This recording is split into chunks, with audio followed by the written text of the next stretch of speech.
You are listening to episode 236 of Game Deflators Podcast. My name's John, and I'm joined by Ryan. Hey, everybody. Here at the Game Deflators Podcast, we like to talk about games we've recently picked up, games we're currently playing, and we caught our breath and wiped our tears in this week's Inflation Deflation Challenge.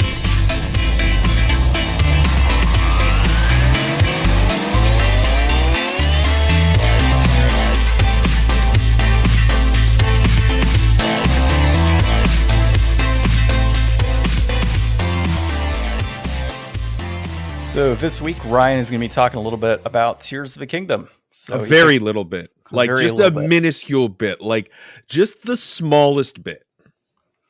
So not enough for a review, or like how? It's a how big game, John. I'm trying to say it's a big game. Okay. And I have only played so much. How many hours have you played? I can let you know by the time we get to the end of this episode. Okay, so we got first impressions coming away.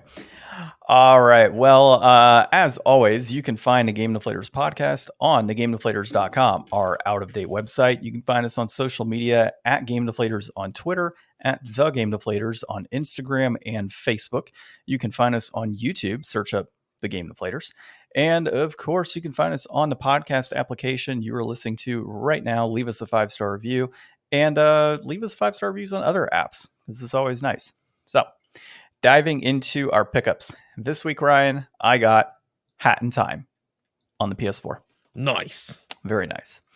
I am currently played, I should say, Stray. I started and beat it since our last episode. I will say that this game was phenomenal. It's everything that I wanted. It was a PS4 or PS4, PS5 exclusive for a little bit there. Console exclusive because it was on PC, but it looks like it's coming to Xbox here pretty soon from what I was reading. So if you haven't played Stray, highly recommend it. You basically play a stray cat who gets stuck in this city that has been barred off underground and is pretty much automatons or automabots, whatever the hell you want to call it, like helper robots that are within the city, and they kind of take on the lives of humans in a sense. So they eat and drink apparently, and they have TVs and they play games and do all this stuff, like just basic human activity, but they are trapped underground after the humans have all died. And there's this like genetically mutated robot eating and people eating thing of God, what the hell are they called? I've already forgotten, but it starts with a Z. There's these creatures basically that chase you around and such that you have to get away from throughout the game. And there's puzzles that you can kind of solve to get through, throughout. So, I mean, it's as easy as, hey, I need you to find X item at this location, or, rolling a barrel into a certain spot to be able to jump onto a roof to kind of get your way around to certain pieces. So it's pretty cool. I liked it. It was subtle puzzle play, not too much. Story was very much there, and you like unlock pieces of that story as you kind of go along, which was pretty nice. And it's targeted as like memories. So the story isn't building from a dialogue perspective per se. It's more so like you come across things. It's like, oh, I remember that. Oh, I remember this too, from a robot helper that you have throughout. So pretty cool game. Definitely check it out. Next one, which do you think it deserved like all of the attention? Like that was like absolutely a pretty well received game, and it had like a lot of nods and stuff. Yeah, it was a good game. Like visually, it was great. I really liked it. The music was great. The overall concept and this like the world that was developed for this was fantastic. Like I loved every moment of it, man. Like I think I beat it in like 2 days. So it's like a 4 or 5 hour game. And you know how I've been falling asleep in the middle of playtime? I stayed up. So it was good. I definitely enjoyed it. It definitely deserves the praise. Now the next game, which I've had for a couple of years, I was like, oh, what's a short game I can beat really quick, was Donut County. So Donut County is actually like a 2-hour game. Dude, this game is hilarious. It's like Katamari meets Hole in the Ground, and you're just like basically sucking all these houses and things up. And the reason you're doing this is because the raccoons have taken over Donut County. And so the raccoons send donuts, which are these holes, to be able to collect all the garbage of the city for the Raccoon King. And I yeah, actually played a little bit of that once. so it's not so much the gameplay because the gameplay is a little repetitive. It's the Mm-hmm. story and the humor that's involved in the story. Yeah. So I'll give you a quick example.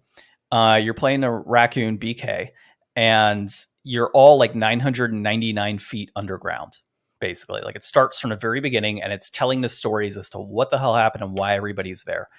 And it kind of there's like one scene where the guy's like, "Oh yeah, I was having issues on my farm or whatever. I was having issues doing this." And he's like, "But then all of a sudden this donut came out and it sucked everything up and like here I am." Like he's going through his whole like reason what happened and BK's just like, "So I solved your problem. Like I must be a savior at this point." Like it's just everything that happens, he finds like the positive and all the negativity of what's occurred to be like, "Yeah, well, I helped you out." Like, "Oh, so and so, I saved him from bees." And they're like, "What are you talking about?" He's like, "Well, he was being attacked by bees." And you go to the scene and he's actively hanging, this guy's hanging from a tree, or this creature is hanging from a tree and bees are flying around and you suck everything up. So you saved him from bees technically. Mm-hmm. And it's just hilarious, dude. Like all the back and forth, all the commentary that happens. It's just very worth a playthrough. And at 2 hours, I mean, come on, you got 2 hours in your day that you can play it. So I Yeah. actually knocked that out. Like I played Stray. I played an hour of Donut County, like right after I beat it. And then the next morning I beat Donut County. I must have gotten like at least a quarter or halfway through it then, because I played at least like 3 or 4 levels. There's probably like 15, 16 levels, I want to say. Okay, yeah. So Yeah.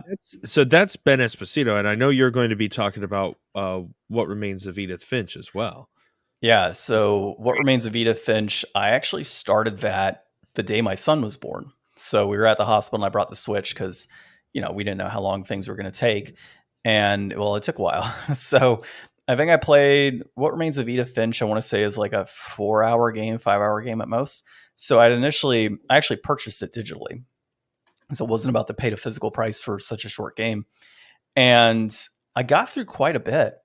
And I didn't really think much of it at that point because son was born. I kind of And put it then down and oh yeah. Well, I guess yeah, you had bigger things going on, because that yeah, fish part is like the part in the game where everybody's like, "Oh, okay, I see what's going on here." yeah, exactly. And that, funny enough, I was one story away from that. So I Oh, got through however much of a game yeah. and I got to the fish part and I'm like, "Oh, I wonder how many chapters there are." And I'm reading, it's like, "Oh yeah, like you have one story after." It's like, "Well, son of a bitch. Like I could have beat this months ago."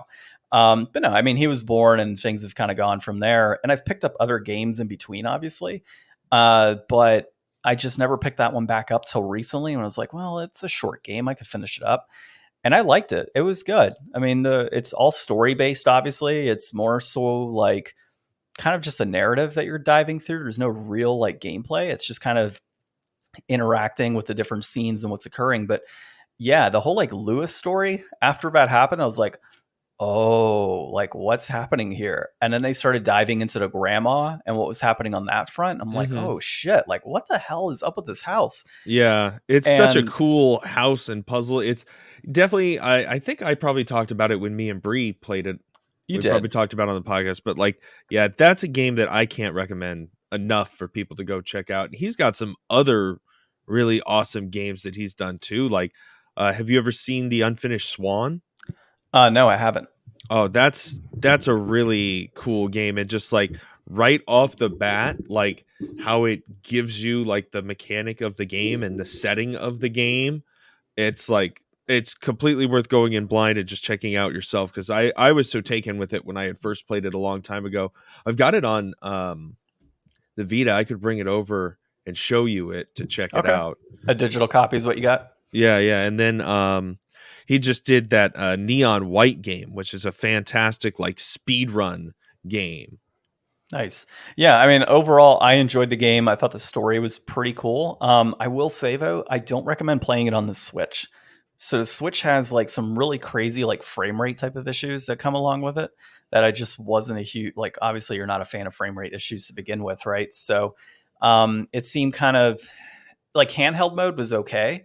I didn't kind of get that, but when I put it in the dock, immediately I just started seeing like things were not rendered, like they were rendering right, but it was very, the movement was a little off. I mean, I was just dealing with so much of I see you're grabbing your console, but yeah, it was just cutting in and out in certain areas. It would like blur really quick. It wasn't good in docked. So I'm happy I played it in handheld.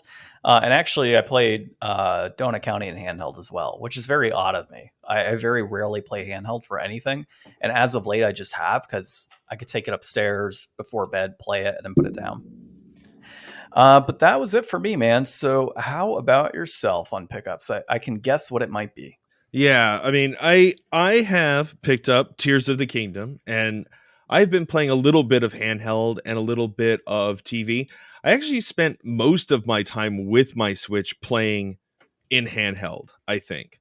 I think that when I was playing Hollow Knight, I think that was like the first real game I had been like, okay, I'm just basically playing this on the TV only because it's so enthralling and it sounds better and everything. But I think that Tears of the Kingdom is by far like gonna be the only game people are gonna be talking about for some time. It's definitely like so much more and so much the same, and I really wasn't prepared for it, I suppose. Like I'd seen, all of the leading footage and I'd been following it really closely. I knew like the leaks before. I guess I'll kind of get into spoilery stuff. So, I mean, if you absolutely want to know nothing about Tears of the Kingdom, what are you doing? You should already have it. But yeah, there's like a whole third area. So there's the Sky Islands above and then the whole underground below. So I was ready for all that, but leading up to it that week, I did not have my copy of Breath of the Wild. I had borrowed my buddy's Switch and I'd been playing Metroid Prime remake on there, but I had given it back to him. And anybody that's got a Switch knows that, when it's dead, it takes a long time to be undead before you can play it. So I was just like, God, I just want to play some Breath of the Wild real quick here. And I didn't want to wait, 30 minutes for my Switch to get charged up. So I put my Breath of the Wild in his, and I forgot to take it out before I gave him the console back. So I'm so glad I didn't have it leading up, because it is so much Breath of the Wild 2. Like, I feel like if I had just come off of playing Breath of the Wild, yeah. Probably want to save some of this for our inflation deflation. Yeah. I've been playing Tears of the Kingdom. That's what I've been playing. It's been really good. It's been, I can't find the playtime. I tried to look up how much playtime I had, but it just doesn't populate for some reason. Like every other game there, it says like, oh, you played like about an hour of this. You played 100 hours of this or whatever. And this, it says you first played this game 9 days ago. So if I had the parental controls app, I could go in and tell you how much I played. But as of now, we'll say like, I don't know, like maybe 15 or 20 hours. I don't know. But like, I haven't really done much. Like, that's the thing. Whenever I hear people give reviews for games and they're like, oh, this is like a 50-hour game. It's like, dude, I'm like halfway through this game and I'm already like 30 hours in. Like, what are you talking about? Like, it's estimates. I like Elden Ring. I was like halfway through the game and I was already like 100 hours in. It's like, do I just explore more than other people or do I suck more than other people? Like, what's the massive time gap here? Probably a combination. Yeah. Constantly dying and finding stuff. Yeah, you could constantly die in this game too. Like I have seen so many game over screens. Yeah. So, before we dive into our discussion topic, just want to note that we are actually going to be joined by Paul Niemeyer today, the original Mortal Kombat artist. We've had him on the podcast below, but below, right? We've had him on the podcast before. I was thinking below because of our podcast outline. So we're just going to chat with him and open discussion and see what's up with Paul, what's new, and maybe talk a little bit about Rack and Ruin from Premium Edition Games, because he did the cover art for that title, and just get a better understanding of his like creative process and everything else that's involved in that. So that's to come. But before we dive into that, discussion topic time.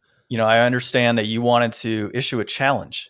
Yeah, so I came up with like a fun idea just to shake things up. I mean, John's already finished his new games resolution. I mean, I will get mine done. It'll only take, 4 to 8 hours depending. So I'll get that finished eventually. So I was like, why not throw another game in the mix? Let's do a summer game challenge, not realizing when I issued this challenge that it was basically already summer and Tears of the Kingdom was weeks away. So now I have yet another game to have to finish this year, and John has something brilliant to add onto his pile of stuff to play as well. Yeah. So, obviously I picked up Hat in Time, and there was a reason for that. Because Ryan issued a challenge to me a couple weeks ago, and he was going back and forth on titles I should play, and he pulled it out of a hat. Yeah, so grab Hat in Time. When I didn't want us to have to do like, oh, here's like a 30-hour game, or here's a 50-hour RPG or something. Like, even though John would love to have a big RPG to sink his teeth into, he'll find one himself. I wanted something that we could both do, just kind of like fun and easy and add to our schedules. But I know how John loves a nice platformer, and I remember a lot of people saying really good things about this when it came out, and it seemed just kind of like right up his alley. So A Hat in Time follows Hat Kid, a little alien girl wearing a top hat trying to return to her home world via spaceship. While on her journey, she passes over a planet, and a member of the planet's mafia comes to collect a toll for the mafia town government. When Hat Kid refuses to pay, the mafia man busts the spaceship door open, causing Hat Kid and all of her timepieces, magical hourglasses that power her ship, to fall to the planet below. So, and that's about as far as I got last night. Yeah. Just that. I think that you'll probably have a really good time with this game and have a lot of positive things to say about it. Yeah, I messed with it a little bit last night. I of course loaded it into the PlayStation and got all the updates and stuff done. It was like, let me play it a little bit. And yeah, dove into that, saw that whole scene. I thought it's nice artwork, kind of cutesy, and controls really well. And I could put 60 frames per second, which is also kind of cool. Mm-hmm. So that's what I got. But for you, I am giving you an experience, sir. So I've decided Ryan will be playing The Darkness on PlayStation 3. And so The Darkness, if you're not familiar with it, is based off of the Top Cow comic book series of The Darkness. And there's a lot of great crossovers for Darkness by there's like Darkness Batman, Darkness Wolverine, like there's tons of Darkness comics out there. But the game itself, the player takes on the role of Jackie Estacado, with the story presented through narration by himself. On the evening of his 21st birthday, Jackie is targeted for assassination by his uncle Paulie Franchetti out of sheer paranoia that Jackie is after his position as the Dawn. As night falls, the darkness, an ancient demonic force which has inhabited Jackie's bloodline for generations, violently manifests and massacres his pursuers. With his new powers, Jackie gradually dismantles Paulie's drug and money laundering operations. So the darkness, by way of its demonic power, not only does it massacre, but it likes to tell jokes. So that's what's even better about this game, is you're like actively killing things and people, and they're telling jokes the entire time. So I think you're really going to enjoy this title. It's one of my favorites that I've played in years past. And because of this challenge, I actually ended up purchasing The Darkness 2, which I want to say I called out on a couple episodes ago, but might not have. So yeah, that was a recent pickup. I have seen this game in the past on, like shelves at GameStop and stuff, or maybe even highlight reels when I worked at Target. It might have been around that time. But I really thought that this was something that I always wanted to play, so I'm excited to check it out. I'm also very I don't know, it's weird, we both chose games that are mafia related. That's true. Mine is a little kid after the mafia. Yours is a guy with demonic powers. Also after the mafia. Yeah. Oh, it's so good, dude. I remember like the end of that game. I vividly recall the end of that game. It is so good how the story breaks down towards the end. So good. So you'll like it for sure. All right. Well, let's I guess hear from Paul. So we'll dive into that interview here in just a moment. All right, so we're joined by an artist that you've never heard of, Paul Niemeyer. Actually, it's the most famous, greatest artist you've never heard of, Paul Niemeyer. Oh, wow. Oh, okay. Yeah. Illustrious. Adjectives, baby. Paul, how you doing? We haven't seen you since Game On Expo. Hey, by the way, this is the original. The Is original. Yeah. This is wow. Yeah. I just happen to have it. Yeah. We won't say what we're looking at because we're not recorded, but yeah. Okay. Yeah. No video recording, so people can't see what we saw, but yeah, it's pretty cool. Yeah, so we haven't seen you since Game On Expo 2022, actually. So what's been going on since then? Oh, wow. Yeah. Yeah, Well, I've done been a a lot of bit. shows last year. I did 21 shows last year. Damn, dude. Yeah. Well, it was kind of funny. It started out at the beginning of the year. Tim Kitzrow and I were having lunch, and I said, you know what? I'm going to make my duty, my job, to get booked. I booked all those shows. I don't have a booking agent or anything. Which, by the way, I'm a sucky booking agent. I drop the ball all the time. If I were my client, I would dump me. Okay. They're like, Paul, do you want money? No, just give me some food. I'm a starving artist, and maybe a hotel room, and we're solid. Oh, if only it went that well. No, I'm Mr. Drop flights and end up in the wrong city, and Damn. well, that kind of shit happens. Get stuck in the wrong city, and then have to run through the airport at 3 a.m, in Atlanta, and book myself on another airline to get to Memphis to do as a 1-day show. And it's still another hour and a half drive from the airport to the show. So that was a nightmare. Oh my God. And I remember I bought the ticket from Southwest, but I had to leave the airport so I could get the ticket and then go back through security. And when I went through security, my pop-up displays that I have, they like pulled them all aside, and they treated it like I was trying to sneak a nuclear weapon through. I swear to God. Oh my gosh. And I'm like, this is it. And finally I broke like a supervisor and like 3 other TSI, and literally pulling the whole whole thing apart, and I'm just like, really? It's 3 in the effing morning. I've been here trying to get a flight. I'm finally, yay! I finally got the hell out of this airport, and you're just gonna stick this in my,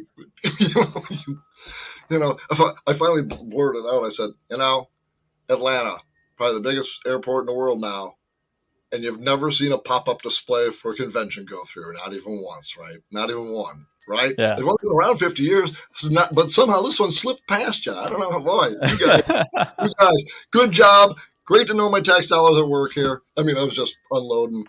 Yeah. Well, it's 3 a.m. for something like that. Well, they might have been bored, to be honest. They could have been like, well, there's not much to do. Let's just like antagonize this guy now. And see here's the tall guy. Let's screw with him. Yeah. Well, and unfortunately, as the, greatest artist you'd never heard of, you can't really drop the "do you know who I am?" Yeah. They're like, sir, we're gonna have to take you into selective screening. As you look around, you're like, I'm the only one here. Well, it's randomized. Yeah. Well, it's pretty selective, isn't it, for your screening? I guess. We flipped a coin. It was either you or not happening. With the, Who has So- a hygiene problem, right? Yeah, right. No, it's you, baby. It's all you. Is this the most amount of cons you've like done in like 1 year? Oh, yeah, most definitely. Yeah, I mean, Well, you've only been doing them for like a couple of years now. Well, this is actually, I started in 2019, and I did 2 cons. Yeah. Oh, And then COVID happened. And Yeah. I did Phoenix and Portland, and then COVID happened. And then everything got put on hiatus for a year and a half, and then started up again end of like 2021. I think is when I first started doing shows. I did like maybe 2 shows at the end of the year, and that was the thing. Is I remember Tim and I had done Portland, and we had such a great time that, we had lunch and we were talking about, well, we got to get more shows, man. That's what we got to do, So that's what I said to him. I'm gonna make it my mission to, book shows. And I would just hoard myself. I really was a slut. What are you going to do moving forward? You're going to keep up that pace, you think? Well, yeah, actually, not as aggressive, but all right. I've already got 15 shows booked this year. Nice. And a lot of that was residual from last year. So like maybe hey, we had a great time. We'd love to have you back again. And I think it's more to my advantage and the show's advantage too that I only do 2 years. Because I'm not doing Austin this year just for that reason. I didn't even reach out to him. Because I've done it like 3 years now, and I know that. Although the first one was I had a 1.5 year COVID break, so I guess it's really 2 years in a row. But still, it's 2 years in a row. And actually, the experience was what really made me, make that my new rule, was because the first year I made X amount of money, and then the second year I made X amount of money, 0.5, exactly half of what I did the year before, and everybody came up to the table and went, "Hey, it's great to see you again! Oh my God, we love what we bought from you last year. We framed it and put it in our game room. It's almost amazing." And I'm like, great. Buy anything today? Oh no, we got everything we need last year. I see. Yeah. When I used to run a con, Paul was my favorite. Paul was my favorite type of artist when we ran a con years ago, and the randomization of somebody coming up saying, "Hey, I did XYZ projects in the past. Like, here's my portfolio. Would love to come to your show." And you're just like, "I've never heard of you, but this will be great. Like, let's come on over." And then you become like best friends at these events, and obviously you come year after year. So it's always cool to see, like, and just kind of talk to you in your process and in booking those cons on the side. Like, I've seen enough of those come through, but I know that's what you're doing, and it's pretty badass. Oh, thanks. That's awesome. That's fun. Well, I'm just having a ball, and kind of, really, I don't want to come off all altruistic or anything, but there's a buck to be made, not a lot, but it pays. It makes it affordable to do it. Is what it does. Yeah. Yeah. You're going to go meet people, see different places. And if you're only going to do 2 years at a place, that gives you more room and push to go and see other new places and other new people instead of the same places again. And connections as well. The networking that comes from it when you go to those types of events as an artist is even greater. I mean, it's worthwhile when the show is paying for your hotel, they're paying for your food, they're paying for your flight. You get a bonus of making some cash on the side, and in all of that, you're networking with other artists that are on site for additional things down the road. So. I'm 100 with every word you just said. I'm telling you. That is it. I mean, I've done shows where that unfortunately the poor show promoter had the best summer day ever in the history of summer days, and nobody showed up to his show. And we were all looking out the window going, "God, it's nice out there. Look at that." This poor guy, Yeah. But because it was slow like that, and I didn't make any money at it, I had plenty of time to talk to all the other people. Boy, I made so many connections at that show because of that. Mm-hmm. So that taught me the value of all of this. It's not just making, and let's face it, you're certainly not going to get rich or anything. It's just, I'm just looking to break even or be able to do it. My motive here is to go and talk to the fans and kind of get myself out there a little bit and that's kind of how that all came about. The greatest or the most famous artist you never heard of. That's what he said. It wasn't the greatest. You're great in our book. Who said that? I didn't do Well, adjective. We have an adjective problem here. Well, talking about talking to the fans and such, and Rack and Ruin. There's a lot of fans out there of that game and the premium edition games products, and really wanted to understand a little bit more about that and what you're doing with that company, and the whole creative process, and like that artwork is badass, by the way, for that retro cover. Thank you. I Thank you so absolutely love much. that work. It was so much fun. Actually, I think Jeffrey Wittenhagen from Permutation asked me to do that. I think it was at Austin. And it was my 6th game for them. Yeah. Which one? Which other ones have you done again? Okay. Hockey. I know you've done Demon's Tier. Super Blood Hockey, and then the one after that was Pigeon Dev games. There was a collection of a bunch of different games on. What was after that? You did Demon's Tier, Demon's right? Tier Plus, right? Yeah. And I actually used 3 women from the haunt industry on that cover. Nice. A woman that was one of my cast members, and another woman that owns a haunt, and another woman that is a makeup diva. And I brought them and used them as characters, and just kind of my nod to them. I got a great respect for their work, and I thought it was a great way to get their faces out there. And so anyway, that's 3. So we got Rack and Ruin to make 4, and then did you do Robot? Robot Named Fight. I got that on my wall back. Can you see that? It's tilting. There it is over there. There we go. Nice. Yeah, that's a cool cover. I like that one too, actually. Hell is that? It's over here somewhere. There it is. There it is, right there. Yeah. All right. Slow pan back to that. So, Rack and Ruin specifically. I've got grips here and doing all this technical stuff. Yeah. So like Rack and Ruin specifically, I mean, it looks like nervous systems and eyeballs and everything else in the background. So what I wanted to understand in that creative process was,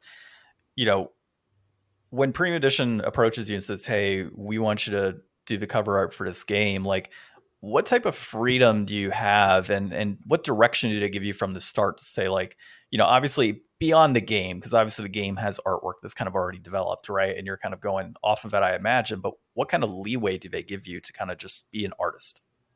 Well, that's a great question. Actually, I just couldn't believe the freedom I had to do whatever I wanted to do with these titles and these licenses. So here was the deal. When they first came to me, they said, here's the thing. We can use any of the characters. We can use pretty much anything that is the game, okay, except for any of the artwork that has been previously done, because we didn't pay for that artwork to be done. So what we're doing now is we're paying you to do the artwork that we need for this game based on everything that is in this game. Knock yourself out. Explore your own little vision. I'm like, are you kidding me? Holy crap. That's Did you have to play the game first? Or like watch videos of the game? Well, that's what I do. Usually, they send me stills or videos or stuff like that. And this sounds terrible, but I don't have time to play the game.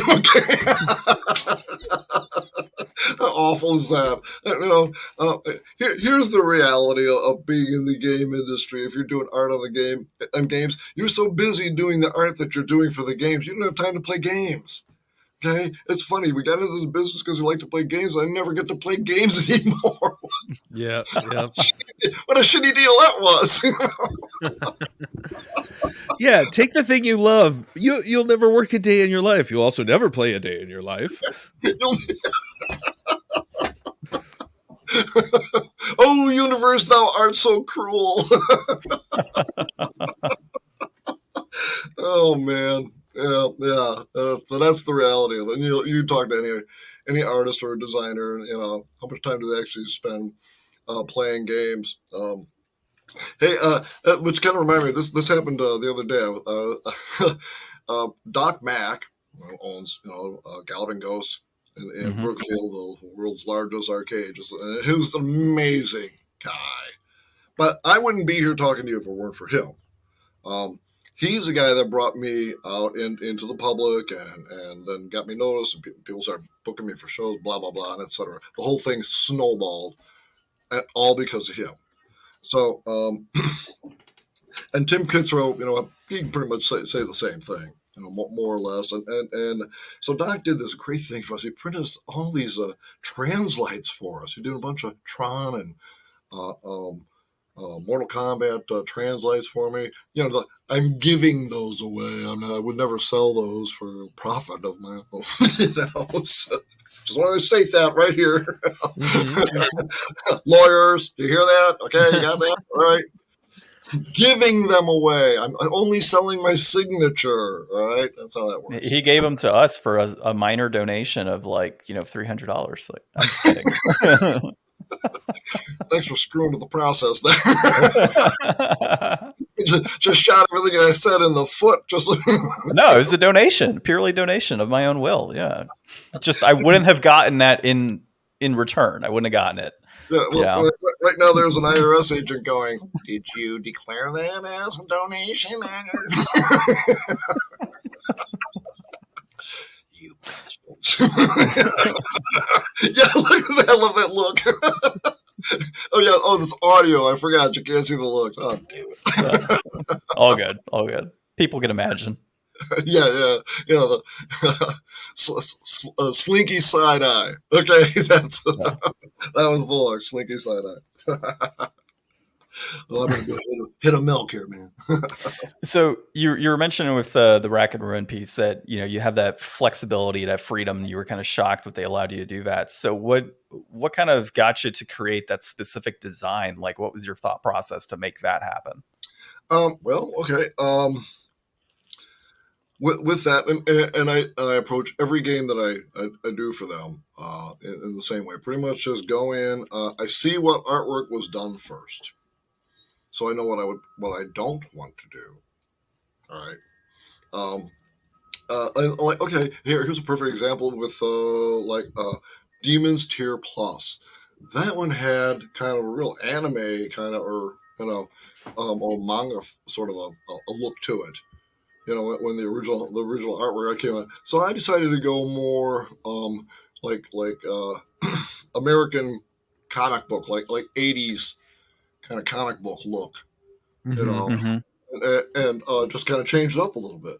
It's still has a still kind of a comic feel to it, but it's not manga, it's not anime, it's not any of the other stuff that existed before. So I was kind of trying to do something unique and interesting and different, and just trying to change it up a bit. It's an interesting process in that trying to make it my own, at the same time trying to represent the licensing in a proper way. And that's the thing also, that every piece of artwork I do has to go through an approval process. Like if I step too far from the corral, get up in there, wrangle him back in, and we went a little too far there. So there are certain stages within that creative process where you reach out to Premium and team and say, hey, here's kind of where I'm at right now. Am I beyond where I should be in terms of those guidelines or guide rails, or do you kind of have everything layered out in your... Well, that's a good idea. We should do that. Well, we don't do that. Gotcha. No. Do you have it layered out then, like different layers for background and main character and all of his other details, and then you can kind of swap in and out? There is a great trust issue with that. That came out wrong. It makes it sound like there's an issue. There isn't an issue. That they completely trust me. There's we don't have an issue with any trust, is what I meant to say. Is Jeffrey's just kind of like, yeah, here's the game, knock yourself out, show us what you got when you're done. And they're almost kind of like, I did share sketches in the first, like when I was doing Super Blood Hockey, and they're like, okay, cool. Well, what is this, the finished stuff? They just wanted sharing sketches with you guys, and they're like, why? Well, show you what's happening. Because I'm okay. My background is at ad agencies. Yeah. All right, I changed his face. Well, okay, throw it in here. We got a committee of 20 people that want to see that. And we're going to send it to New York and see it. I'm right there with you, man. I'm in marketing, so it's same deal. Like, I created a sentence. All right, well, let's see it with the rest of the team. Exactly. So that's advertising. And that's my world. I'm used to it. I have 30 odd years doing that. So that's a process. I just accept it. And so when I'm sending it to them, they're just like, why are we looking at this? You're finishing it though, right? They're thinking, I don't know what they're thinking, like I'm holding it for hostage, or it's like, all right, more money or I won't finish. No, I'm just sharing. It's good, right? Oh yeah, we love it, great, more. So that was kind of the last time I really did any of that. Was they totally trust me. And here's the thing: it's kind of like I deliver the final thing, and they're like, cool. I don't think they really want to be part of the process. Here's the thing: I think they got enough on their table. They're trying to assemble the whole thing, and they need you to do your part. They love you for what you bring to it, and they trust you to do it. Yeah, pretty much. And, I think for them, it's like fire and forget. The missiles go, fire and forget it. It'll hit its Paul's targets. got it. Paul's got it. And I show up with the artwork and they're like, great, one last thing to worry about. And that's a great feeling for me because I've got the creativity to just do whatever the hell I want to, which I probably would have done anyway. So when I butt heads with micromanagers, that's when it happens. Yeah. They want to look over your shoulder, and especially, and I hate to say this, but there's a lot of envy in every business, all business, not just this one. Yeah. But I think maybe it manifests itself more in this business because there are so many wannabe artists out there. Oh God, they fancy themselves as an artist, and then somebody like me shows up and kind of blows them out of the water. And at first, they're always like, wow, I'm just so, man, how'd you do that? I want to know how you did everything. Oh, I always share, but it always kind of turns sour where they eventually are just like, why is he so damn good? I don't, I should be, why aren't I that guy? It gets weird, and it does. I hate to say it. I've been in the business too long. It sounds, and I know it sounds like I'm being very, egotistical by saying this, but look, at this point, I know what my skill level is. I'm a pro. That's the only. It's like going to your doctor and going, "Wow, you're a pretty good doctor." Yeah, I'm a doctor. Spend my life. What's my life doing to be this doctor? I'm really good at it. Yeah, so that's kind of what I'm feeling too. Just I don't have a. I wouldn't say it's egotistical. I think it's your worth and your value and what you bring to the table, and there's nothing wrong with that. Well, a lot of artists don't. No, it's weird. Like I was an art major, and you go to school. Well, you go to school, and it's like everybody sits around. You do critique. Like there's people with obvious talent, and there's people that put in the hours to do the work to get the talent. And then, I just kind of showed up. Like I needed a degree. I loved art. I was never really going to be a professional artist like that. I wasn't in the cards for me, but like I still went to school for my passion anyways. And, there's definitely a level where, everybody thinks, oh, we're all artists. And then there's a level where it's like, yeah, but once you're out there making money and it's, everybody wants to support each other and everybody loves the community, but like at the end of the day, somebody's got to get the commission and somebody's got to do the work, and you got to be the top dog to do that. You got to be on top of your game and know what you can do, and other people just don't always appreciate that in the same way that they should. Oh, absolutely. It takes so much to do it, and that's sort of the thing too about pricing. A lot of times now, I'll do something and I'll throw out a number and they'll go, "Holy crap, that much?" I'm like, "Okay, you got it overnight. You realize you're paying for 40 years. You're not paying for the 40 minutes. But, there's always the story about the engineer that was working on the battleship they pulled out, and they can't figure out why the propeller won't go or something. And they bring in the engineer, and he looks around, he taps and taps, he takes a hammer, he slams it against the bulkhead, and the damn thing starts turning, and he gives them a bill for $20,000. And you go, what are you only here 20 minutes? It works now, doesn't it? I knew where to hit it. Yeah. Well, so that's it. That's the whole thing. I've seen very similar things with creatives where, somebody will bitch about it, right? Oh, you only took 2 hours of time to create this and you're charging me X amount. I said, well, would you prefer like a revenue share instead? Because it's going to cost you a lot more for revenue share than it is for the actual artwork at the end of the day. So, I mean, that's another way to kind of consider that. Like I don't know what your agreement is at premium, for example, but you're charging probably a flat rate to create this artwork versus something like a revenue share, which would cost them more money in the end, I imagine. Oh yeah. Well, first of all, if you said the words revenue share, you probably have to call 911 because they would be laughing so hard. They'd hurt themselves. They would probably have some. Oh yeah, absolutely. Yeah. They're like, unless you've got some pictures of me with my sister or something, you are not getting a revenue share, buddy. Okay. Yeah. But I mean, that's kind of the idea, right? Like you're paying a flat rate and it could be worse, right? Like if you're charging $1,000 for a piece of art, well, I could charge you 1,000 now, or I could charge you 1,000 times X, over the next few years for the same work. And here's a unique and weird thing that has kind of happened with the Nintendo Switch games, and especially since Nintendo's kind of famous for being sue happy. And Warner Brothers, and anybody who's been to a show has seen my signs over the Mortal Kombat logo that says Warner Brothers doesn't allow me to show this. I'll say that about it, but other than that, that's all we can talk about that. Nintendo Switch has actually allowed me to make prints of some of the artwork that I've done, for the.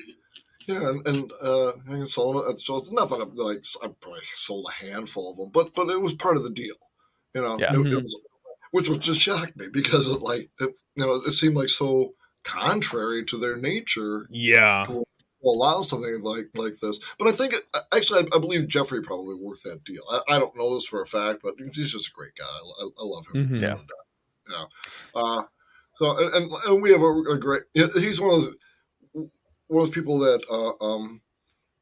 like when you're working for him and you just kind of gel and you've got this, and like I said, he knows to give me just enough information and he just let me just do my own thing and it works out and we understand each other and I know what he's looking for and he knows what he's going to get from me.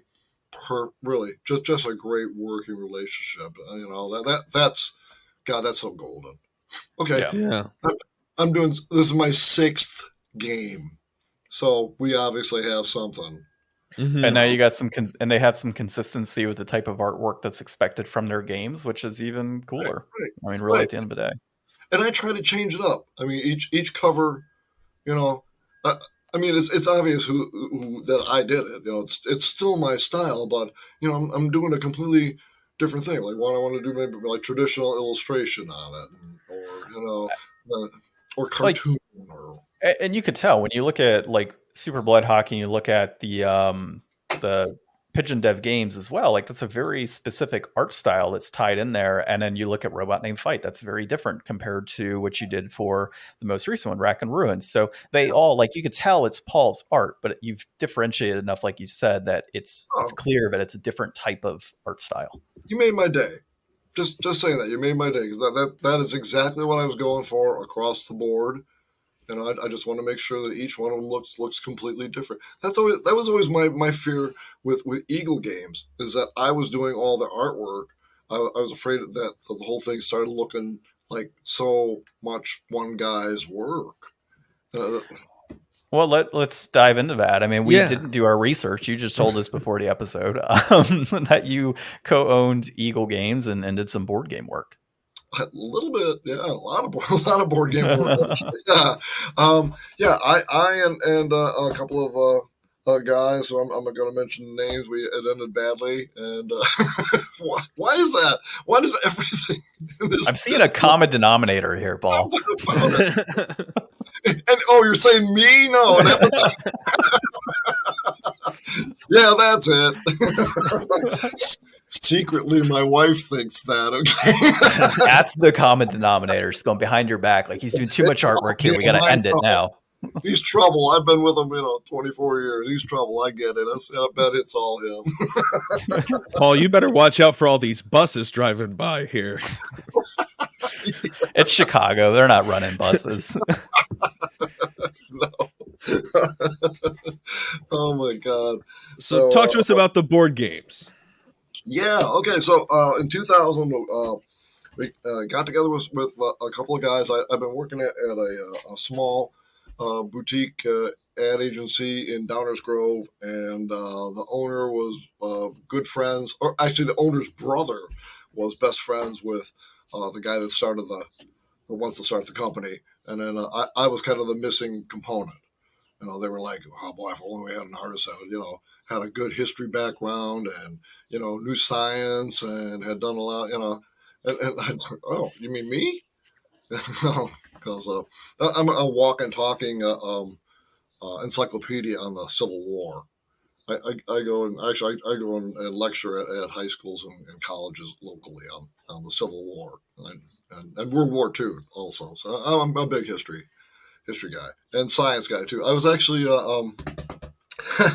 I was a nature artist for the Department of Natural Resources and Morton Arboretum and the U.S. Forest Service for about 10 years. What have you not done? Yeah.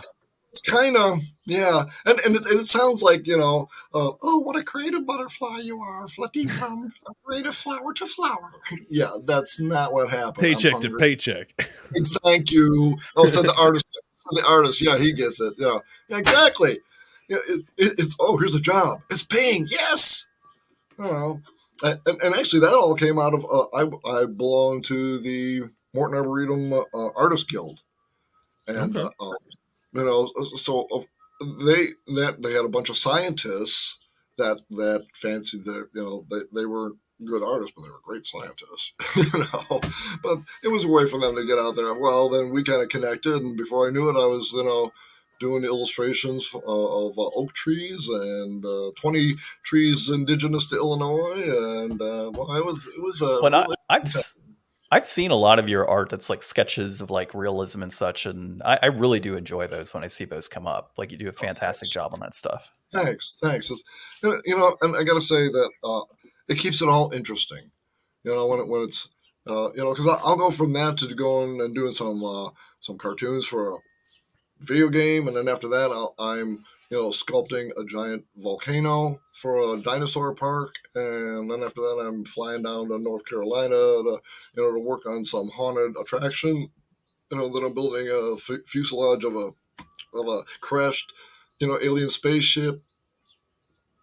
Yeah, Ryan, you got to hop back on Facebook, because I see all these photos and pieces that are coming in like all the time, and it's insane to see like how Paul transitions from project to project.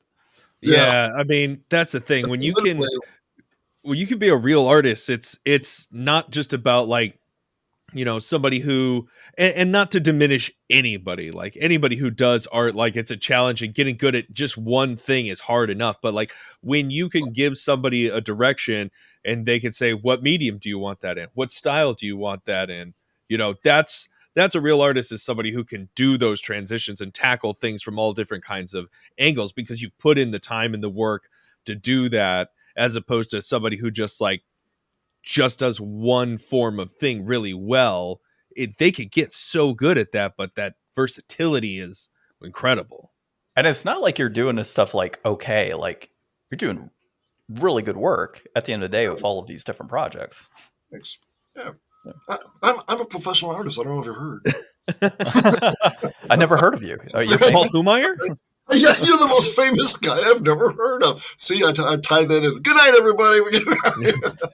Get the tie in there. So tell them some of the games, like the titles for some of the games you guys did. Oh yeah, okay. Eagle Games. Oh my God. Well, we started out with Age of Imperialism, and that was exactly what it sounded like. Basically, and it was we wanted to do these big, beautiful games. Here's the thing: everybody that was involved in the company, we were all war gamers and board gamers, but mostly like war gamers. We were involved in the real heavy duty. Get the little sticks out, and your troops can move forward. You have to support them with cavalry, and then move up your cannons. And then if you don't do that, you're going to have your flanks exposed. That kind of stuff. I mean, it was like all. And then rolling the dice and then paging through the book and then arguing over a point for an hour. That was the level we were playing war games at. Okay, so what we hated was the quality of the games. They sucked. It was just basic graphics. The little figures were or sometimes they weren't even figures. It was just a little chit or something to move around. Yeah. Give me a break, So we thought we could do way better than this. Hey, we could do way better than this, and that was the motivation for Eagle Games. So, I see all these little saddle molded figures to go on the horses and everything. I designed every damn one of them. Yeah, that's incredible. That's great. I'm just looking at the cover art for Railroad Tycoon right now, and it's that was actually that is Kurt Miller. Kurt Miller. Oh, okay. Good buddy of mine. Kurt Miller is great artist. Oh my god, amazing artist. Yeah, and we used the same. That was one of the rare ones where we were able to use the same cover art from the video game. Okay. He had done the video game art, and in fact, they insisted. They were like, "Hey, we want to do a tie-in. Let's do this." And I've been saying that for forever. Why are we doing in this case? And here's the thing: I'm kind of cutting myself out of the deal. It would be an opportunity to do this great artwork, but great artwork already exists for it. Why? Yeah. Why redo it? Yeah. It's at that point, it's your ego. Shut up. Well, it's the familiarity too. I mean, you've got a video game that already exists. It's got an artwork. Why would you ever change it to something else? Like from a branding perspective, you want to keep it the same. Exactly. That's just a no-brainer. Yeah, for sure. So anyway, so that's how that. But in that particular case, I did the map and I designed all the pieces and pretty much all the artwork, the internal artwork. The entire game was all mine. And, it's funny. I just recently, like yesterday, recently made a deal with a fan in England who was just gaga about all of these games we're talking about, 20-year-old games. And when I was into Eagle Games, our biggest market was England and Germany, way bigger than the States. I remember we would send a couple of containers full of games over to Europe all the time. And they got that Euro Crunch board gaming culture over there a lot deeper. Oh, and we milked it. We jumped on it in a huge way. Well, all right, it appealed to us in a huge way. We were kind of like that too. Yeah, it's just over there. It's a culture thing. It's like Friday night is game night with your friends. You would have them over your house, and you'd put In fact, one of the complaints we would get when we'd sell all our games to European customers was that the boards were too big and they didn't have tables big enough for us. That's great. This is too much game for you, Europe. Yeah, pretty much. And it's funny. Well, it always the letters always start out with a couple of lines of praise. Really love it. Blah blah blah. One thing though. Why so big? Because we can. America. That's American board game. You know what? You're not wrong. We developed these in Texas. Yeah, kind of. And it's funny when we would go to like Essen Game Fair, and in Germany, we got a lot of that. This is an American company. I get it. Everything big. Yeah, you're making fun, but you're buying a game, aren't you? Yeah. Yeah. Have you done much board gaming conventions? Because those have become quite popular too. We've got a lot of those going on around here. Yeah. Well, when we were at Eagle Games, we always did Origins in Columbus, and we always did Gen Con, and like I said, Essen, Germany. That was a huge one. Like I said, our biggest, that was Gen Con's the biggest in the States, right? Oh, I believe so. I think it is. Yeah. Yeah. I think Gen Con is the biggest one. Specific to board games, obviously. Yeah, right. Essen. Oh my God, Essen makes Gen Con look like a tiny little, speck of a show. Essen has like 4 or 5 huge buildings, and it just goes on and on forever. It's 4 days, and you can spend all 4 days just seeing it. A day per building. Yeah, it's a nuts crazy. But again, that was always worth it because we made a ton of connections. And, that was where our market was. That's the key. Yeah, and the thing is, with German and European markets, they liked that we knew our shit. Okay, we used to call them the button counters, because when you do a game about Napoleonic, we did Napoleon in Europe, and I had all these Napoleonic characters, and we just researched the living crap of the colors of the uniforms and the number of buttons, and it had to be right. Because if it wasn't, you're going to get damn mail from everybody. You're going to get mail. You're going to get hate mail.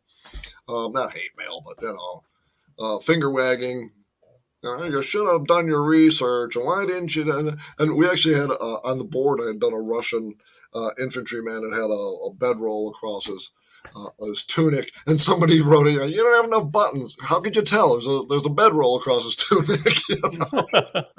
You're just complaining to be complaining, Everybody wants to have a say, right? So a lot of that. Yeah. So yeah. Well, I know we had one more topic here to chat with you about, and that is the recent, I guess, unveiling or uncovering that you did artwork for Peggle and Bejeweled too. Yeah. Right. Yeah. That kind of came out of Eagle Games when we sold off Eagle Games. And it became Eagle Griffin Games, and it's still Eagle Griffin Games. So, when we did that, I kind of was out of a job, more or less, and I'm just kind of threw my hat out onto the water and see what happened. And a PopCap showed up, and I did some work for a German company called Pegasus Games. Actually, I did a lot of work for Pegasus Games. I'll post some of that stuff too. Board game art. One was a steel driver about a railroad building. I love railroads. And I just found my. And it's funny how you're drawn to that stuff. I didn't go and say, "Hey, please give me the railroad game." They like so many railroad games came to me, and I was like, "Thank God, I love railroad." I love railroad. The universe gives. You're not wrong. Yeah. Not wrong. They also take away games, apparently. Can't play them. Yeah. The Lord, we're going to give you take us away. Yeah. Here's the deal, Paul. You can get lots of railroad artwork, but we're going to take away your ability to play those games. Yeah, no kidding.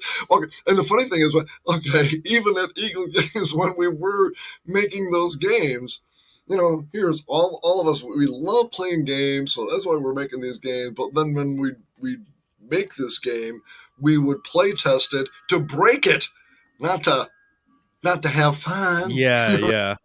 You're testing the limits. You're doing the work. It's not fun. Exactly. It was always about doing something totally unexpected. Well, what if some Yahoo decides to buy up all this stuff and then throws it into the mix, and then how does that work? Do the rules support that? That kind of crap, where you do stupid shit to see if the mechanic would support it or not. Yeah, and that's no way to play. That's not fun playing. That's So we always laughed about that. We're going, now we play in a completely different way. So even if we ever got into a real game for fun, we didn't have the slightest idea how to play anymore. spend too much time doing this.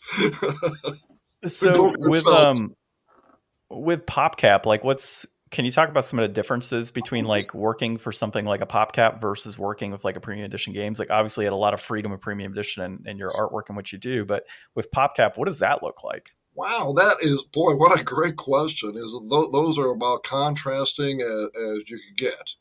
And especially if you saw the post that I put out for Peggle.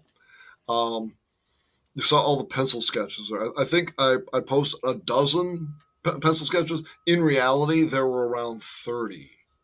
Okay, but I chose the 12 that were probably the most different from each other, and you see a lot of similarities if you page through all of those. How, okay, now I like the rainbow, but can we make the characters? It's always something. Okay, whatever, sure, yeah. And now that I'm thinking about it, can we have 3 more versions with the blah blah blah? And that's how that all came about. And for me, clock's running. Not a problem, man.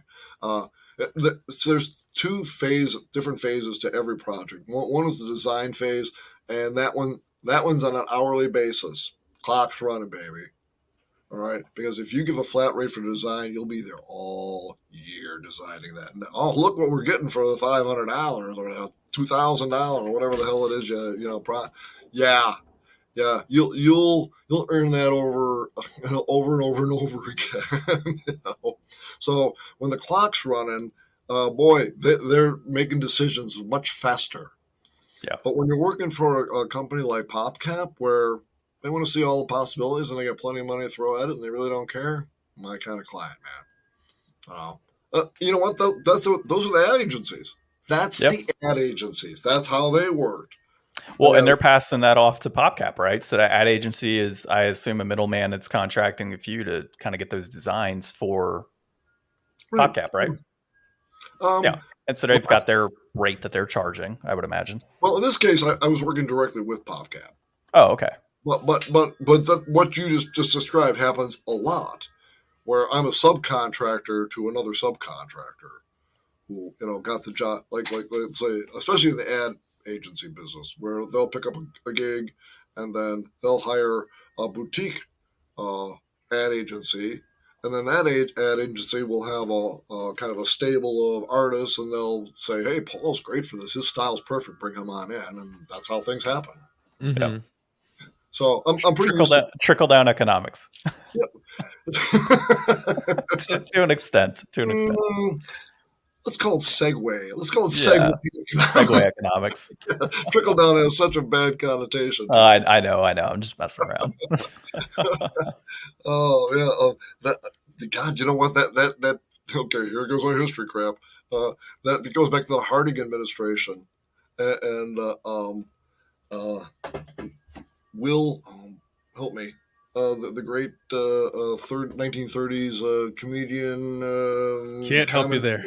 Wait, what was the first name you said? Will. You talking about what's his face that did black and white silent movies? I don't know. I'm spacing here. You're asking 2 guys that I think that's. I hate when this happens. I'm gonna have a senior moment. Anyway, he called the economic administration of the Harding administration economics. He called it trickle down theory, making fun of it. Yeah, like it was his way of making fun of it, and somehow it got turned around and got named it. Mm-hmm. But they've been pushing that stuff since the Harding administration. Just so everybody knows, it didn't just happen the first time in the 80s. They just rebooted it. Everything old is new again. Our listeners signed up to hear Paul talk about artwork. He's like, let's talk politics. History. Will Rogers. So that's what it was, Will Rogers. Gotcha. Anyway, yeah, you said Will, and my mind immediately went Wheaton for some reason. It's like we're totally off. We're totally off base here.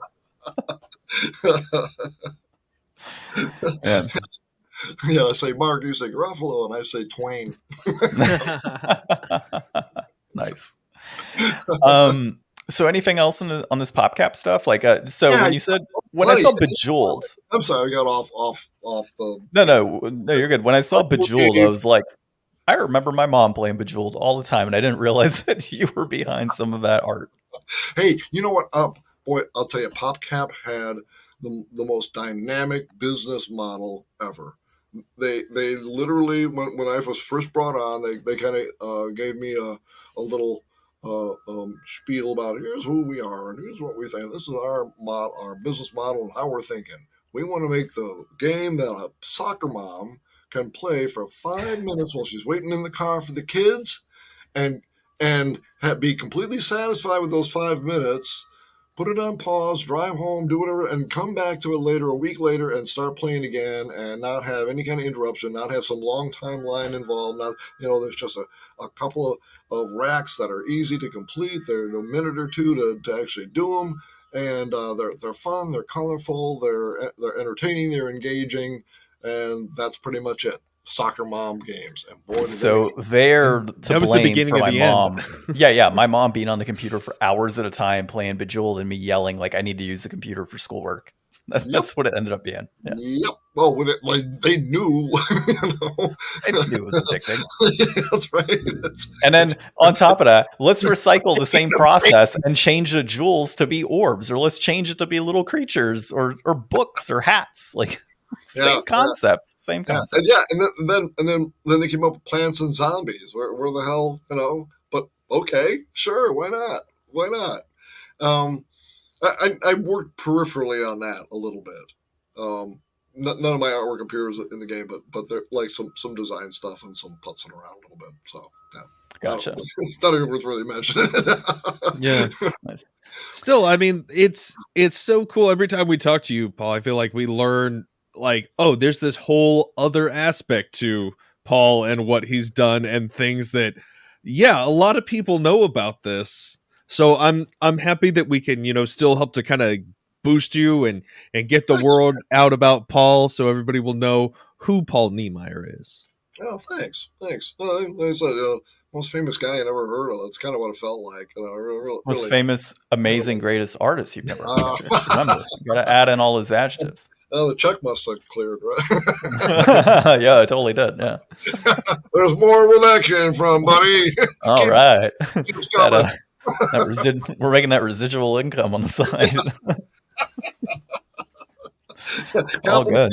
Complimenting Paul is your side gig, right? Yeah, it just got in there, all $5 of it. Yeah. Where do we spend it all? Marketing for the Game Deflators, of course. Yeah. Or Starbucks. or Starbucks, yeah. Can you put Paul on the cup? That's really who made this. Yeah. So PopCap, like working with all the sketches for Peggle, and that's great. Like I said, boy, clock was running. I made a ton of money, and they wanted to see it, and I wanted to do it. And sure, but I encouraged it. So many people go, "Oh my God, I can't believe you made it. How tiring!" Oh no, that's the bread and butter of this business is changes. Oh God, bring the changes. I can't do enough changes for you. Please, more changes. Oh, somebody doesn't like it. Thank you, Jesus. Yeah, you don't want one. You don't want the first version. You want 40 versions to come your way. Yep. Paul's like money signs in his eyes. I can't wait to make more changes here. Let me just screw this part up a little bit. Oh my God! I'm glad you said that. Here, oh boy, here's something that's happened to me so many times when you've done a presentation. You'll have like maybe one or two of your cherished ideas, and you're thinking, this is golden. It must be done. How will I make them decide this? I know. I will do crappier versions. Then I will make them look to this one in the presentation, and of course, they will be compelled to choose the crappy version. Use SOB. Why did you do that? Oh, I'm stuck doing that. There's no accounting for taste, Paul. Father Mucker, unbelievable. Oh, man. That happens. You have no idea how many times that has happened where they have picked that crappy version and I've got stuck doing oh, my God. And now you're like, I got to dress this piece of crap up. You're going to be like Little Mermaid penis in the background of the artwork just to screw with him at that point. Which, by the way, I know one of the artists from that team that did that. I worked on Little Mermaid. So wait, did you work on it too? Oh yeah. Oh my gosh! On. Seriously, man, like the Disney era of Paul. Do you know? Hold on. Do you know Philo Barnhart? I know him. No, I know who he is. That's who I know. That's who I know. Oh, okay. All right. No, yeah, I know Philo. Yeah. Here's the thing. Working for Disney. Well, when I worked for Disney, it was through an ad agency. So I'm just dealing with one guy. That's it. And then he, sends the stuff off, and then they tell him only what he needs to know, and then he tells me what I need to know. Yeah. So many times I did stuff, and I'd say, "Hey, what's this going to be used for?" I have a slash idea. Really?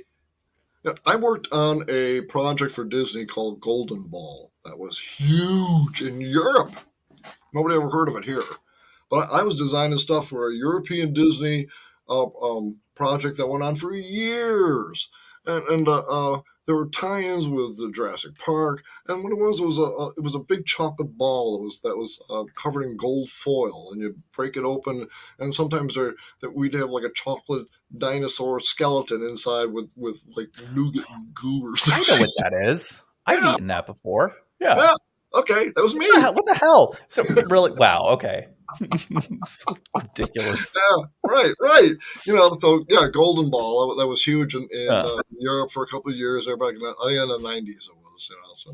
Yeah. I had a family member that lived in Europe, and he would come over every now and then, and we would get that type of stuff. There you go. Yeah. Oh my God, that's ridiculous. Yeah. Okay. All full circle. I worked on Jurassic Park 2. I did these dinosaur puzzles that came in Nestle's cereal. And it's funny because North America is split up amongst Post and General Mills and Kellogg's and Quaker and I can't remember one, Beatrice and you name it, Purina, all the other. I've worked for all of those. All of them. Yeah. That's why I can name them off like that. So I got paychecks from all of them. The rest of the world is Nestle's. The rest of the planet is just Nestle's. So it always amused me that I was doing these dinosaur puzzles that were going to be in Nestle's cereals, and kids all over the planet were, I don't live in a bad neighborhood, by the way. I live near a hospital. I know you don't. Yeah. Okay, we got a bug out, man. It's getting ugly. You're not in downtown. You're on the outskirts. We know. Yeah, right. You hear the sirens in the background there. Yeah. It's near the hospital. I swear to God, my wife works there. That's why we get the. What was I even talking about? Oh, the dinosaurs and so the kids all over the world were pulling out my dinosaur puzzles and putting them together, except for here where I lived. Jeez. Perfect. Once again, Yeah. So it's like you're foiled. Yeah, that's right. It's like you're telling everybody how cool something is that they'll never see. Right. Yeah. Gotta be great. We appreciate it, Paul. It's cool to see. I mean, who doesn't love a good cereal prize? Right. There you go. I mean, when I was working at a firm called Legacy, they do like events and venues and stuff like that. And we went out and got high at lunch and came back and we just started laughing. We were laughing so hard. We were talking about we should do a human foos table. We're guys they're actually tethered to the thing, and they got to move back and forth, and they got to play soccer, but they're tethered to the thing. Human foos, and we designed it, and the damn thing won an award in South America for Coca-Cola. Oh my God. Ryan, when he said foos, I thought this man was about to reveal to us he invented foosball. I was going to be at my end here. No, he invented a new torture with foosball. Well, the thing was, we were trying to come up with ideas. The client was Coke, and they were doing a soccer, promo in South America. I think it was like kicking off in Brazil or something. I don't forget what it was. But it was going to go. It was all over South America. They were running this event, and so we had to come up with something clever. And that's what we came up with. And they loved it. They thought that was the coolest shit. I think it's funny. Yeah. So I've done a lot of really wacky stuff, and it's like all over the world. Nobody really knows about it. Like in 2017, I had designed an escape room for a guy I knew, another designer. And a year later, he calls me up and he goes, "Do you have a passport?" Yeah. He goes, "Is it valid?" "Sure." "Do you want to go to Lyon, France, and build that escape room that you designed for me a year ago?" You're like, yeah. Yeah. How much? It's money. Yeah. No, it's food You need like involved? a coffee table book, Paul, of your life and the different projects you've done with some pictures. Ryan, some it would be like 5 coffee table books. Kind of feels like it. I feel like I've had like 5 different careers that were running simultaneously. There's my gaming career, there's my sculpting career, there's the electronic gaming career, there's my nature cereal career, advertising agency career. Yeah, quite a lot. Running a haunted house for 9 years, and then I've been a consultant for haunted houses too now. So yeah, that's why I'm busy. Yep. It's like doing all those things all those years. Now here at this point in my life, I'm kind of known for all of those things. So I've got people coming to me for all of those things. So I'm pretty busy now. That was the idea. So before we cap off our chat with you here, is your son kind of taking a passion for artwork and such, or is he kind of thinking a different direction? Actually, my son is adopted, so he's not coming by it, genetically. When he was young, he was very, because Dad was an artist. But actually, his passion is to become a cop. Oh, wow. Okay. Yeah, no, he's got a really good heart, and I think he'd make a great cop. I think he'd be, I can't say that I'm in a big hurry. At first you're like, really, you get shot at, and why would you want to put yourself in the line of fire? But he's younger, right? Right, I'm 65. He's 22. Yeah, I get it. I was a wild man when I was young. Skydiving and everything. Yeah. I've got 51 skydives. I had a skydiving accident on my 31st jump. I wrapped up in the parachute and unraveled me like a yo-yo at about 700 feet. I had about maybe a second or two left to live at that point. So I got a little close. I was in an avalanche. I survived a snow avalanche, and I was a ski bum there for about a dozen years. I made a lot of money. I made a lot of money at the ad agencies, illustrating and designing, and boy, I spent every dime of it traveling around the world, skiing everywhere I could, and I don't regret a moment. Yeah, for sure. Got to live life. It was one big adventure, and boy, I can say that I lived it. I really, really did. And nice. Yeah, and I'll tell you, when I remember going on plenty of ski trips where there was like a side adventure where somebody would go, "Hey, we're going to this, crazy little ski place up in Montana that, it's over, or maybe it was in Idaho. I forget. We were skiing in Montana, and the place was in Idaho. And took this crazy bus up there, and you had to hike to a place where there was a live sulfur vent, like a volcanic vent, but it was all sulfur, so it was all bright yellow, and it stunk, and it had these like stalactites of yellow, bright yellow, crazy crap, and you think to yourself, I am so glad that I went and did this. I saw this, it's amazing things, huge glaciers that look like window or Windex colored glass, where a whole side of it just falls away. And it's so surreal because it's way off there, and all you're seeing it, and there's no sound. And then the wave of sound hits you a couple seconds later, along with a blast of snow and crystals, and shit like that happens to you. You're just like, wow, this is why I'm here, man. Holy cow! Yeah, I've done a lot of stuff. Seen a lot of things. That's a good note to end on, right? We'll leave you really with that imagination from Mr. Paul Niemeyer. Yeah, thanks, man. Thank you so much for the time, and thank you all for being fans. And you've made my life by liking my artwork. It's I have something to leave behind me long after I'm dust. I hope that my art is still bringing joy and happiness to people, and that I think it's every artist's dream, and thank God, I've actually attained it, and boy, it's a proud and happy moment for me. Yeah, I didn't realize just in all of our conversations, the amount of things that you've created that have been in our lives since we were children up to this point. So it's kind of amazing. Even like just the Switch games, right? We're playing those now in our 30s, and we were eating golden orbs and stuff in the 90s. So, Oh, okay, yeah. Hey, if you ever ate Frosted Flakes or Rice Krispies, for about a 15-year period there, from like 85 on up to 90, maybe longer even, you saw my artwork, because it was all on all those boxes too. Yep. So we were looking at Paul's artwork while we were eating cereal as kids. Everywhere, yeah. I'm everywhere. Is it in my room right now? There's the note, Devon. That's right, kids. I'm everywhere.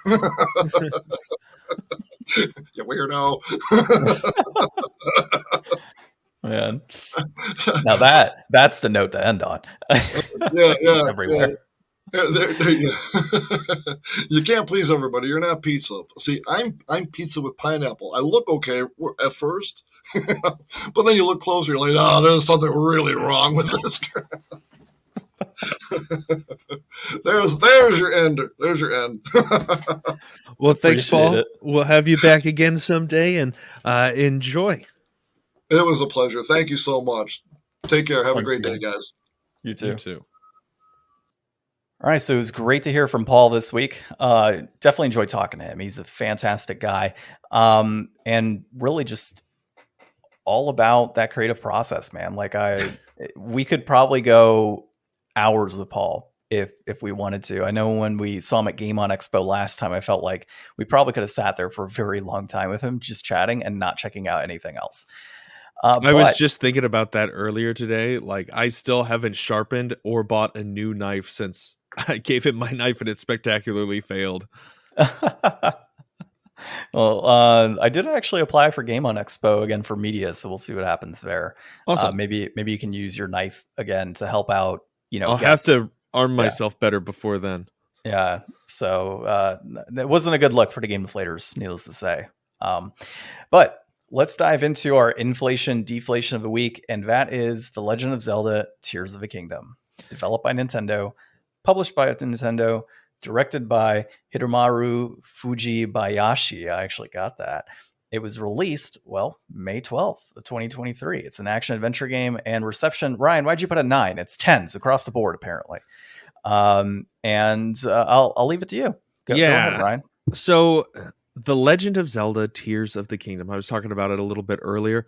It is phenomenal. It is huge. It is so much more than what I could have ever imagined or expected, and I am honestly overwhelmed with the game. There's so much to it and so much to do. It's kind of like I've been thinking of it in akin to like Fallout 4 versus Fallout 3. So it's so much the same game again, but what they did was, before, you had all these toasters and stuff, and you could sell them for stuff, or there might be some things in the world that you could do some things with, but now everything that you've just taken for granted before that existed in the world now has an alternate use that you can do with it, and it just creates so many possibilities. And talking to John about this is like talking to a wall, because he hasn't played Breath of the Wild, so he has really no idea what happened before and how this is different. But the physics of this game is so much more like in the first game. Rather than having like lock and key dungeons and puzzles and everything like the first games or all the other Zeldas, where it's like, okay, this is the boomerang temple, everything will be boomerang adjacent here. That was like, okay, you've got this slate of powers from the beginning of the game, and they will carry you through every challenge moving forward. Everything will be some combination of these items. So now with this, they've really given you the ability to build and construct and make things, and then giving you pieces in that world that you can just kind of mix and match into whatever with. So you can make a plane or a car or a giant robot with a flaming penis. There's I have seen the giant robot, the flaming penis. yeah, and I'm sure there's more than one at this point. I think I saw a montage of them. I saw one that I saw just made me laugh, where it was the bombs that were balls, and they just like boop boop boop, and they blow up. So Yeah. I got a good laugh out of that. So there's been a whole lot of just exploring and running around the world. The world is so big, and it's got, the sky islands, the mainland, and the caverns below. The caverns are so interesting and different than like the overworld. The mechanics are get wonky too in certain places. Like there's a whole area where you go to and it's just like, oh, okay, I guess the gravity is different in this zone. And so like your whole control is like a little bit different, and it's very interesting. Like they really did a lot with this game to, push my expectations. And I'd only finished about half of the first game.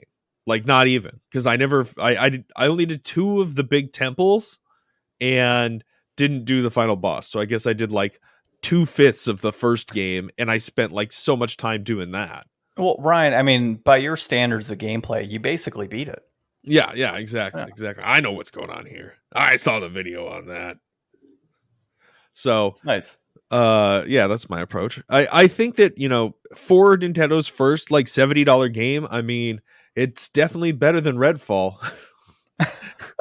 I mean, technically, you can get Redfall on Game Pass. So, but that was Microsoft's first $70 game. Huge difference in showing. That's true. And like the amount of time that they put into this, I mean, it's definitely worth the wait. Like we've been saying, like, oh my god, how is it taking this long? Everybody was expecting a quick flip asset turnaround, give us a creepy Majora's Mask style of this game in like a year or two, Nintendo. And now we've waited all this time, and I think it's definitely been worth it.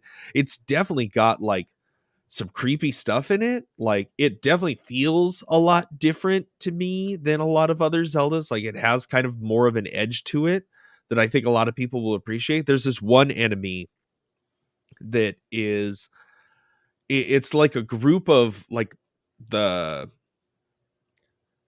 like the floating hands, but like the wall masters, like the ones that like are like a goop tentacle connected to the ground. But they've got like an eye in the middle of the hand, but it's 5 of them. And in this game, there's this like goopy stuff that's everywhere called the gloom. And gloom basically deals damage in the form of -1 counters.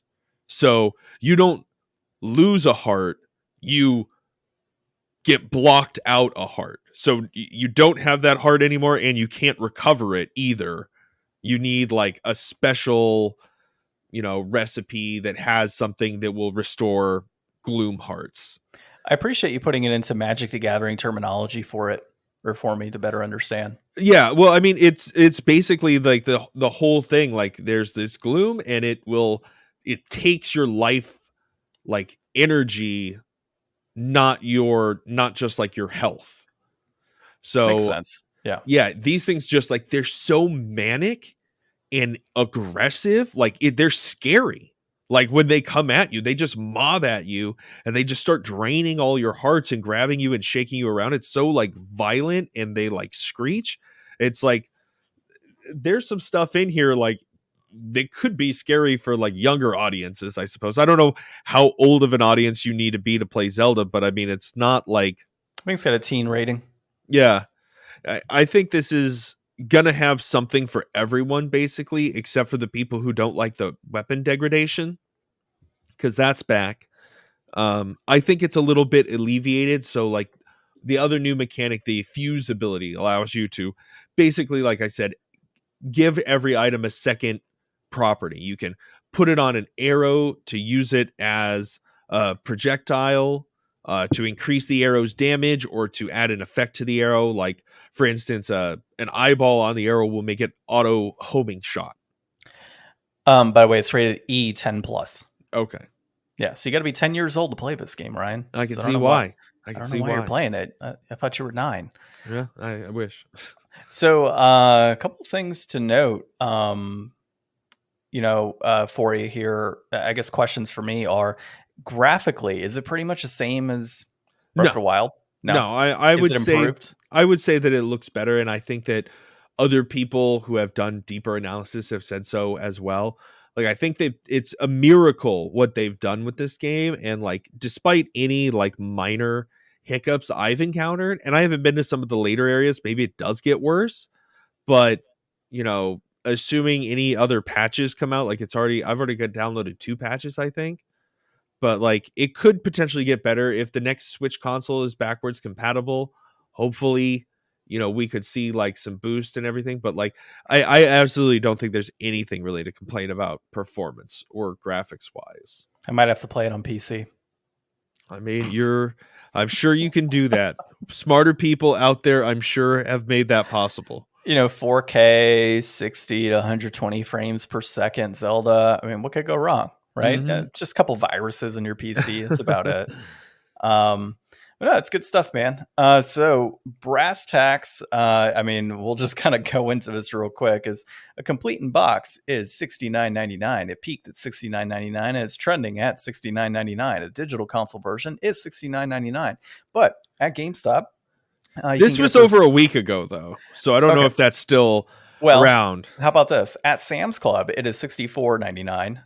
But I've also heard that Costco is $59.99 for this game. So if you have a Costco membership, pick it up. And then there's reports I've read that certain Sam's Clubs have it advertised at $49.99. What the heck? Yeah, it depends on where you're looking.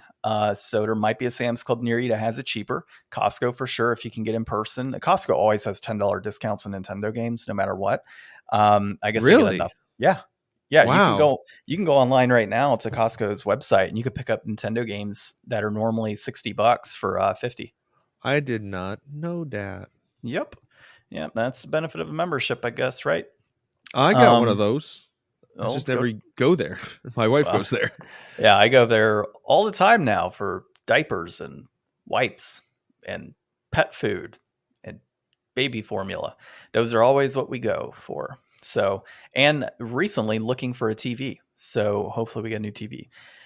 But in terms of your overall first impressions of this game, is it, inflated or deflated at that $70 price point? Yeah, I mean, that's the thing, man. Nintendo games are gonna hold. Like, this game is always going to be, between, I don't know. Now that you're telling me you could just get everything for $10 less at Costco, apparently $70 is automatically overpriced if you're a Costco member. But I mean, not everybody is. I would say that, for Nintendo's first $70 game, they couldn't have picked a better one. I would say this is 100% worth the asking price at full price. So I'm going to go with just right. Just right. Okay, cool. Well, I have no skin in the game here, so I'm going to agree with you. That's just right. And knowing this game will stay $70 for, 10 more years at this rate, basically. That's where we're going. All right. Well, I think next week we'll play a little bit of Rack and Ruin on the Nintendo Switch. So a nice premium edition games title. And we'll do a little unboxing too, because we got the, the retro edition that's come through. So we'll check that out. But this has been episode 236 of the Game Deflators Podcast. My name's John. I'm Ryan. And thanks for listening.